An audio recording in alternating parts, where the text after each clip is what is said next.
एक ऐसी घटना जो कि आज तक नहीं कोई सुलझा पाया और ना ही किसी को इसके बारे में पता है। ये घटना 1997 एक उत्तरी भारतीय पहाड़ी चिरैया गांव की है, जो कि एक मोहनलाल उम्र तकरीबन 52 साल और वो गांव की देखभाल करता था और लोग उसको सब जानते थे कि वो मोहन सिर्फ 5 बजे उठ जाता था। पर 1 मार्च की सुबह कुछ ऐसा होता है कि सब लोग अपने काम पर सही टाइम पे जा रहे होते हैं तो देखते हैं कि मोहनलाल की झोपड़ी खाली मिली।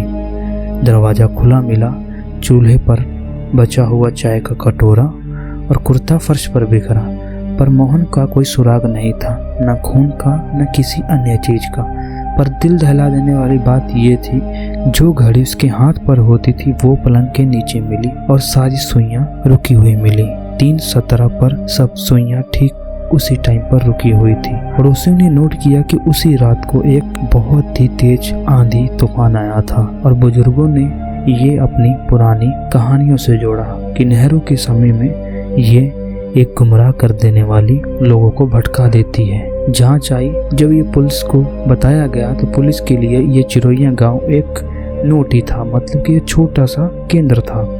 और उन्होंने जब खोज बीन किया, नदी के किनारे देखा, हर पगड़ी की पुरानी रसोई की छत खंगाली, सब टोटल जितना भी था सब देख दिया, पर मोहन के बारे में कोई सुराग नहीं मिला।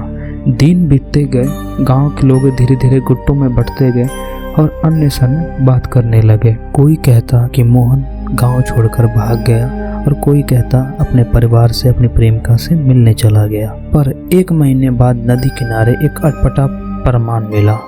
मोहन की टोपी गीली और कीचड़ में ढकी खोखले पत्थर के पास। टोपी पर कुछ ताजा मिट्टी के दाने थे, पर गांव के किसी भी आदमी को वो मिट्टी का खुशबू सूंघाया तो उन्होंने कहा कि यह इस गांव की मिट्टी नहीं है। फिर उन्होंने टेस्ट करवाने के लिए शहर में भेज दिया। फिर 1 साल बाद गांव में एक किशोर अनिरुद्ध, जिसने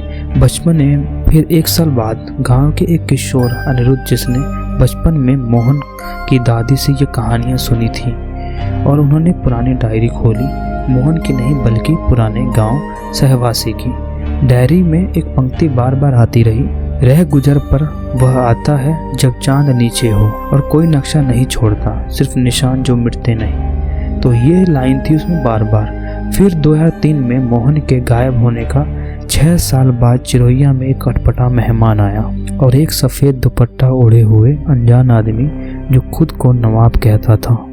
उसने मोहन के बारे में सवाल किए और गांव वालों से कहा कि वह एक खोजी पाथिक है जो पुराने दस्तावेज पढ़ता है। पर उसकी आंखों में एक अतिरिक्त ठंडक थी और किसी ने उसके गांव के बाहर किसी सुनसान रास्ते पर उजाड़ते देखा। जिस तरह की मोहन की आखिरी रात में रोशनी दिखी थी, नवाब की उपस्थिति ने दहशत बढ़ा दी, पर किसी ने उसे पकड़ने की हिम्मत नहीं की।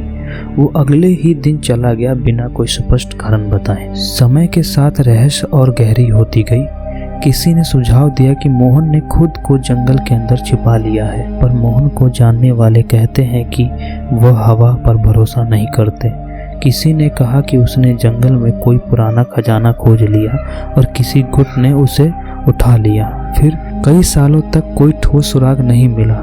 खोज या अफवाहों दोनों के खुद में उलझती रही और लोग अनसन बातें बोलते रहे।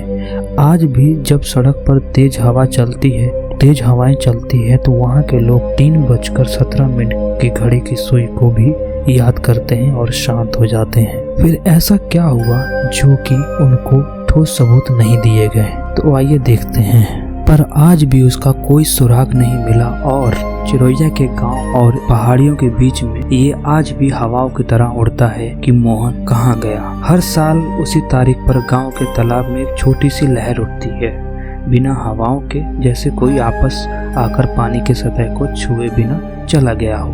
ये कहानी ना तो पूछताछों में पूरी हुई, ना गांव के अफवाहों में, बस रह गई एक अधूरी तख्ती की तरह जिसे हर कोई अपनी अपनी तरह से पढ़ता है। और राहगीरी अभी भी उस समय की घड़ी को, अभी भी उस घड़ी के बारे में पूछते हैं। 3:17 को क्या हुआ और क्या संकेत था और क्या समय संकेत था। एक घटना का निशान ये केवल एक खराब हुई घड़ी की कहानी। तो यही है ये ना सुलझी हुई कहानी कि आज भी चिरैया गांव में हुआ क्या था, एग्जैक्ट किसी को नहीं पता है। तो आपको ये रहस्यमय कहानी कैसी लगी? अच्छा लगा तो सब्सक्राइब जरूर कीजिएगा।